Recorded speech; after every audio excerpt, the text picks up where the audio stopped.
अस्सलाम वालेकुम। I am sure sir आप सब लोग खैरियत से होंगे and doing well with your families. मेरा सब्जेक्ट है सर सुई सदर्न गैस कंपनीज। सुई सदर्न गैस कंपनी 50% तक करेक्शन शायद इसकी हो चुकी है।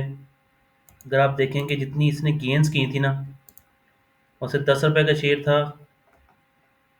और ये स्टॉक मार्केट आपको पता है 478 पॉइंट्स नीचे आई है। सुई सदर्न गैस ये नौ 9.77%। मतलब लोअर लोग लगता था खुलता था, लगता था खुलता था। फ्राइडे वाले दिन इसी तरह होता रहा। ये देखिए कितना काम हुआ है। अब ये माल चेपा गया है या वापस लिया गया है, यू नेवर नो। किसी को आइडिया नहीं होता कि हो क्या रहा है। माल चेपा जा रहा है, ये वापस लिया जा रहा है, क्योंकि वॉल्यूम्स इतने ज़्यादा होते हैं। अब 3 करोड़ के वॉल्यूम्स हैं। अब बोर्ड मीटिंग की अनाउंसमेंट आई जिसके ऊपर इसको मारा है। फिर उस दिन बोर्ड में ये 14 फरवरी को बोर्ड मीटिंग की जब अनाउंसमेंट आती है तो ये लोहे लॉक लग जाता है इसका। और वो उसकी बोर्ड मीटिंग है कब सर? 22 फरवरी को है। इससे पहले आपको पता है जब बोर्ड मीटिंग की अनाउंसमेंट आई उस वक्त अपर कैप लग गया। अब बोर्ड मीटिंग की अनाउंसमेंट आई है, लोअर लोअर कैप लग गया है। उस वक्त मार्केट ने बताया जी रिजल्ट्स बहुत अच्छे आ रहे हैं।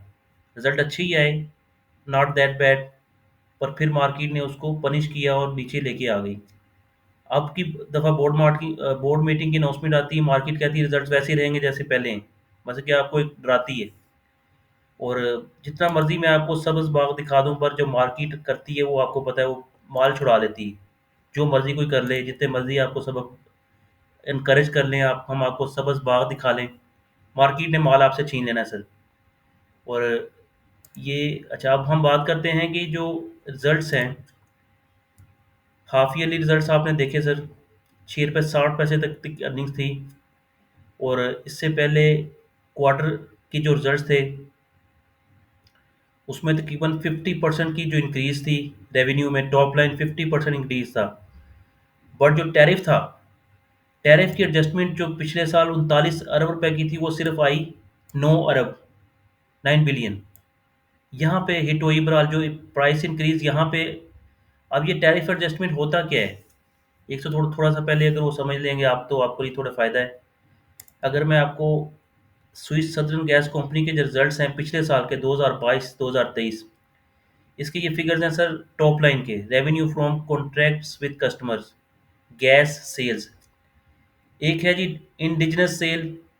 इंडिजिनस गैस का मतलब है कि ये जो डोमेस्टिक गैस होती है जो पाकिस्तान से ही प्रोक्योर होती है, उस एक्सट्रैक्शन जो है उसकी पाकिस्तान से ही है, उसको कहते हैं इंडिजिनस गैस। हमें इंपोर्ट नहीं करनी पड़ी। उसका एक अलहदा से हेड बनाया हुआ है अपना सेल्स का। और जो RLNG है जो इंपोर्ट होके आती है, उसका एक अलहदा हेड है।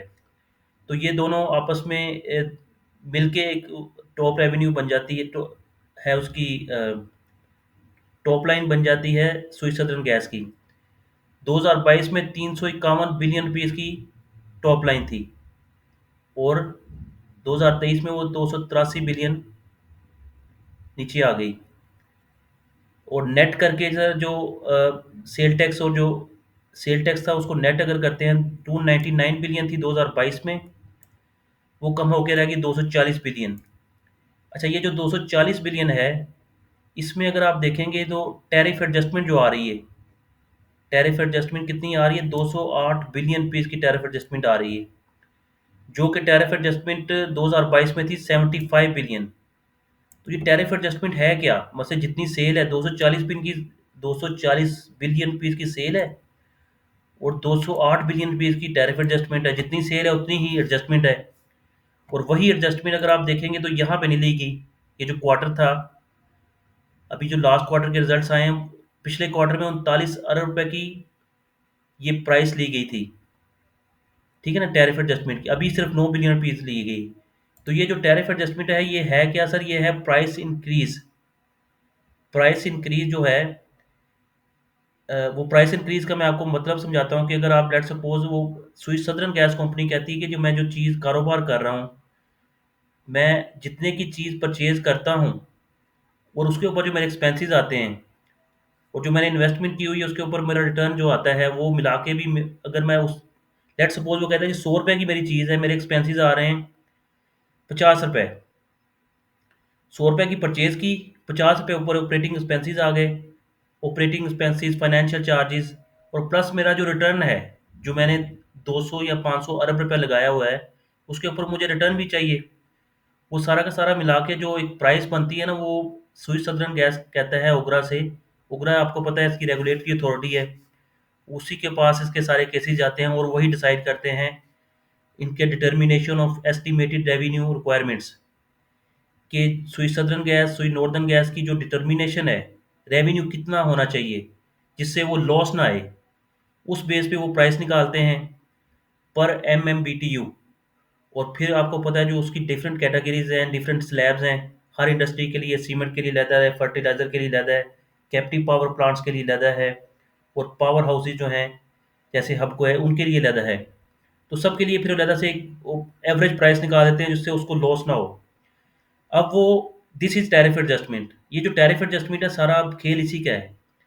अब वो टैरिफ एडजस्टमेंट यहाँ पे ज़बरदस्त उसको मिल गई, 2023 में तकरीबन 201 बिलियन रुपीज़ की टैरिफ एडजस्टमेंट मिल गई। उसकी वजह से आपको पता है कंपनी का टर्न अराउंड हुआ। टर्न अराउंड जब हुआ तो वो शेयर ₹8 से भागा और सिर्फ ₹50 पे। अभी स्पेकुलेशन में, क्योंकि टर्न अराउंड है और दुनिया सोच रही है कि मजीद रिजल्ट्स बेहतर आएंगे, ₹6.60 इज़ नॉट दैट बैड। ये जो ₹6.60 की अर्निंग है हाफ ईयर में, पिछले साल ₹10.87 का लॉस था। पर वो मार्केट तो ओबियसली आपको पेशेंस को टेस्ट करती रहती है ना, हर मिनट टेस्ट करेगी, हर घंटे टेस्ट करेगी, हर दिन टेस्ट करेगी, कई महीने टेस्ट करेगी, कई साल टेस्ट करेगी। अब सारी उम्र के बाद अगर स्टॉक चला है तो उसने तो वारे निहारे करा दिए ना, जिसने ₹8 का रख के ₹20 का बेचा, किसी ने ₹30 का बेचा, किसी ने ₹40 का बेचा, ₹50 तक कोई किस्मत वाला ही गया होगा।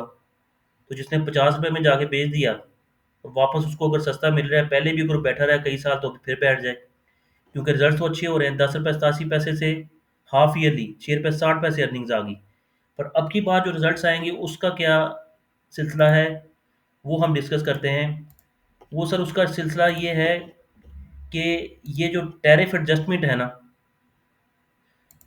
ये ओगरा के पास उसने पिटिशंस फाइल की हुई हैं स्विस सदर्न गैस ने। जून 2 जून 2023 को भी की, फिर 2 फरवरी 2024 को की, फिर 17 दिसंबर 2024 को दी। हम बता देंगे इन सब का एक आउटपुट क्या है। मकसद वो जो मांग रहा है उसको मिल क्या रहा है, मिल रहा है आहिस्ता आहिस्ता सब कुछ मिल रहा है, पर इट्स टेकिंग टाइम। अब वो ये जो 2022-23 का साल था उसमें उसने कहा कि जी मुझे रेट चाहिए ₹1161 पर MMBTU, ठीक है सर, और उसका रेट मिलता है 1350 पर MMBTU। जैसे 1161 उसने मांगा और उसको रेट मजीद बेहतर मिल गया। ये 2023 की बात कर रहे हैं हम। फिर फरवरी 2024 में वो फिर डालता है, 2022-23 के वो रिजल्ट्स थे, अभी ये जो रिजल्ट्स आने हैं इसमें फिर उसकी क्या डिमांड थी सर, 1350। ये थोड़ा सा मैं इंक्रीज कर देता हूँ। 1350 पर MMBT उसने रेट मांगा और उसको रेट मिला है 1466, मजीद बेहतर मिल गया। ठीक है सर, 1350 उसने मांगा और उसको रेट मिल गया 1466। ये सॉरी, ये डिटर्मिनेशन थी। डिटर्मिनेशन का मतलब होता है कि प्री डिसीजन होता है कि डिटर्मिनेशन ऑफ एस्टिमेटेड रेवेन्यू का मतलब है कि कंपनी पहले से डिसाइड कर लेती है कि जी मेरी ये सेल होगी, मेरे इतने यूनिट्स बिकेंगे, वॉल्यूम्स बता देती है, गैस सेल्स वॉल्यूम बता देती है MMCF में कि जी मेरे इतने बने बिकेंगे, और BBTU में भी बता देती है। उसके मुताबिक वो एक एस्टिमेशन बना के बता देती है कि जी हाँ इतना मेरा रेट होना चाहिए, फिर मेरा मसला है। पहले डिटर्मिनेशन हुई 2023-24 की बात कर रहे हैं, डिटर्मिनेशन हुई 1350 की। फिर उसने रिवाइज किया है जी ठीक है, क्रूड ऑयल का प्राइस बढ़ गया है, हैवी फ्यूल ऑयल का प्राइस बढ़ गया है, उसके लिए मुझे 1696 पर MMBTU दिया जाए। पर वो पास होता है 1466, 1696 का पास होता है 1466। तो ये जो बाकी है बैकलॉग, वो भी फ्यूचर में जाके उसको मिल जाता है। जैसे कि हमने अभी आपको बताया कि 200 अरब रुपए जो था टैरिफ एडजस्टमेंट में, वो प्राइस इंक्रीज का उसको मिला। ठीक है ना सर। अभी जो 17 दिसंबर 2024 का डाटा अगर हम आपको दिखाएं तो इसमें उसने मांगा क्या है और उसको मिला क्या है। उसने मांगा सर कि मुझे, क्योंकि ये क्रूशियल है, अभी उसके जितने वो एडवांटेज मिले हैं उसको, डिटर्मिनेशन हुई थी जी सिर्फ 1401 MMBTU की। डिटर्मिनेशन जो हुई स्टार्ट के एंड में या डिटर्मिनेशन 2024-25 की हुई 1401 पर MMBTU। फिर उसने मांगा, पिटीशन फाइल की, जी मुझे 1401 नहीं चाहिए, मुझे 4,325 रुपये का रेट चाहिए, एवरेज एवरेज रेट। और उसको ये उसने पिटीशन फाइल की 2024-25 की। और एडजस्टमेंट, उन्होंने एडजस्टमेंट माइनस करके जो अप्रूवल दी है वो सिर्फ 1762 की दी है। अब ये जो 2562 उन्होंने रख ली हैं, 2562 पर MMBTU रख लिए हैं, फ्यूचर में उसको मिलेंगे, जो फ्यूचर में उसको मिलेंगे, जो इसी तरह के जो एक आपको पता है रिवॉर्ड मिला है शेयर को, वो उसको आना ही आना है। अब ये मैं बताता हूँ जी, एवरेज जो है 1762 पर MMBTU है। ये आपको पता है जो कंज्यूमर हैं उनके ऊपर रेट्स कम लगते हैं, मतलब जो प्रोटेक्टेड कस्टमर्स हैं उनके ऊपर बिल्कुल रेट कम है, 200, 250, 300, 350 पर MMBTU। ये जुलाई 2024 के जिसके रिजल्ट्स आ रहे हैं उसकी बात कर रहे हैं। इसी तरह जो नॉन प्रोटेक्टेड है फिर उनके ऊपर हाई होते जाते हैं, मतलब कंजम्पशन की, जिसकी कंजम्पशन है उसके मुताबिक, स्लैब्स के मुताबिक ये रेट जाता है, फिर 4200 तक भी जाता है। अगर किसी की गैस की कंजम्पशन ज़्यादा है तो ये रेट डोमेस्टिक कस्टमर्स के लिए 4200 पर MMBTU भी जाता है। और अगर आप देखते हैं कि जी रोटी तंदूर के लिए उनको भी सब्सिडाइज रेट मिल रहे हैं। फिर आइस फैक्ट्रीज के लिए 3900 है। एंड अगर आप फिर देखेंगे जनरल इंडस्ट्री के लिए 3000 पर MMBTU है। CNG के लिए 3750 है। सीमर्स के लिए 4400 है। फौजी फर्टिलाइजर्स के लिए है जी 1597। और पावर स्टेशन के लिए 1050। पाकिस्तान स्टील के लिए 2150 और इंडिपेंडेंट IPPs के लिए 1050। ठीक है सर, ये रेट्स बनते हैं, तो ये एवरेज निकाल के ये बनती है 1762। तो ये सारा फंडा है वो ये है कि जी अभी इसने डिमांड की है कि जी मेरा 2021-22 में बनता है 295 अरब। सुई सदरन गैस कह रहा है, ये जो आपको मैंने पिटिशन दिखाई है ना, इसमें वो कह रहा है कि जी ये पिटिशन हैं सर, ये देखें, under section A2 of the OGRA ordinance 2002, इसमें वो मांग रहा है कि जी मेरे इतने पैसे बनते हैं, ये मुझे दें। उसके मुताबिक मैंने अभी आपको रेट बताया ना, अमाउंट भी बता देता हूँ कि एब्सोल्यूट वैल्यू में अमाउंट क्या बनती है। एब्सोल्यूट वैल्यू में अमाउंट सर वो कह रहा है कि ये जो मेरे पैसे बनते हैं ये प्लीज़ मुझे दें। ये देखें, 295 बिलियन, 207 बिलियन, 642 बिलियन और 904 बिलियन। इसका मैं आपको ब्रेकअप बता देता हूँ एक्सेल में। 295 बिलियन वो कह रहा है कि जी मेरा 2021-22 में बनता था, ये मुझे दें। मतलब मैं जितनी गैस मुझे कॉस्ट की है, मुझे नुकसान ना हो, वो कुछ नहीं मांग रहा, कह रहा है जी मेरा लॉस नहीं होना चाहिए, मैंने सर्वाइव करना है, मैंने लॉन्ग टर्म चलना है, तो मेरा लॉस मत करें। ये जो 295 अरब रुपए का शॉर्टफॉल था रेवेन्यू का, ये मुझे दे दें। वो अब रेवेन्यू की एडजस्टमेंट में मिल रहा है, टैरिफ एडजस्टमेंट मैंने जो आपको बताया है। इसी तरह 2022-23 का वो कह रहा है जी 207 बिलियन रुपीस बनता है। ये 642 बिलियन रुपीस की जो फिगर बता रहा है, ये देखें, ये 642, ये दिस वन, ये थोड़ा सा इंक्रीज कर दो ये आ रही है सर, ये आ रही 642 बिलियन। ठीक है जी, अब 642 बिलियन आ रही यहाँ तक 2022-23 तक। और वो 139 अरब रुपए का शॉर्टफॉल, ये सारा मिला के 642 अरब रुपए का शॉर्टफॉल है। फिर वो कह रहा है जी 2024-25 के जो अकाउंट्स बनेंगे ना, अभी तो 2023-24 के बन रहे हैं, वो भी 9 महीनों के आ रहे हैं, पूरे साल के नहीं आ रहे। वो मेरा बनता है 904 अरब। 904 अरब साल की सेल है, सिर्फ 300 अरब, उसे 3 सालों का जो सेल है वही उसका वो बनता है तकरीबन रेवेन्यू शॉर्टफॉल जो मांग रहा है।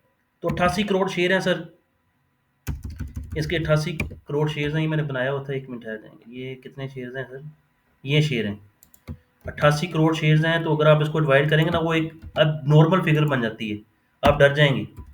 पर आप सुन लें, सुनने में क्या है, ये फिगर आ रही है सर, सॉरी, ये आती है sir, this divide by this into 1027 रुपये पर शेयर का इम्पैक्ट आता है, 1027 रुपये। इसलिए मैं आपको बताया नहीं था, बहरहाल ना सुने तो बेहतर है। अच्छा सर, हुआ क्या, इंक्रीमेंटल अगर आप देखेंगे जो बुक हुआ है ना, वो 2022-23 में सिर्फ 75 बिलियन रुपीज़ बुक हुआ है। जो 2022-23 था, जो मैंने अभी आपको दिखाया 208 अरब रुपये प्राइस इंक्रीज का आपको दिखाया है, उसमें 208 अरब रुपये बुक हुआ है। अभी जो 6 महीनों के अकाउंट्स आए हैं उसमें 56 बिलियन रुपीज़ बुक हुआ है, तो ये सिर्फ बन गया 341 बिलियन। तो ये जो डिमांड कर रहा है और जो इसका डिफरेंस है 563 अरब रुपए जो है, वो अभी स्टिल बाकी है।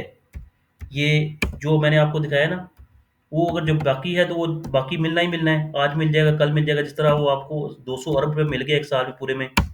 ये जब रिकग्निशन करेगा, रिकग्नाइज होना है स्लोली एंड स्टेडीली, जो भी है वो प्रेशर गवर्नमेंट आपको पता है एकदम पर उसने डाल दिया है। कैप्टिव पावर प्लांट के रेट तो आपको पता है वो हो गए 4,300 समथिंग हो गए। तो ये 639 रुपये पर शेयर का डिफरेंस है, ये स्लोली एंड स्टेडीली उसको मिलता है। अगर उसको मिल जाता है, और ये फिगर्स जो मैं आपको पोर्ट्रे कर रहा हूँ, मेरी मेरी कैलकुलेशन है, आप भी कैलकुलेशन करें, मैंने आपको सारे वो डॉक्यूमेंट्स दिखाए हैं। इतना बड़ा इम्पैक्ट है, पर आप इसको मत सोचिएगा, क्योंकि मार्केट ने अपना वो खेल पूरा खेलना है, और जो रिकग्निशन इसकी अगर हो जाती है प्राइस इंक्रीज एडजस्टमेंट की, पिछले 6 महीनों में बड़ी लिमिटेड हुई है, वो ड्यू है, वो कितनी होगी, वो सारा का सारा इम्पैक्ट उसी का है। और अभी कंपनी की जो इक्विटी थी वो पॉजिटिव हो गई, और काफ़ी उसके जो बाकी फैक्टर्स हैं वो पॉजिटिव हैं। चलें जी, let's hope for the best. काफ़ी वीडियो लंबी होगी, अगर मजीद आपको डिटेल चाहिए तो please let me know, I will share with you. Thank you.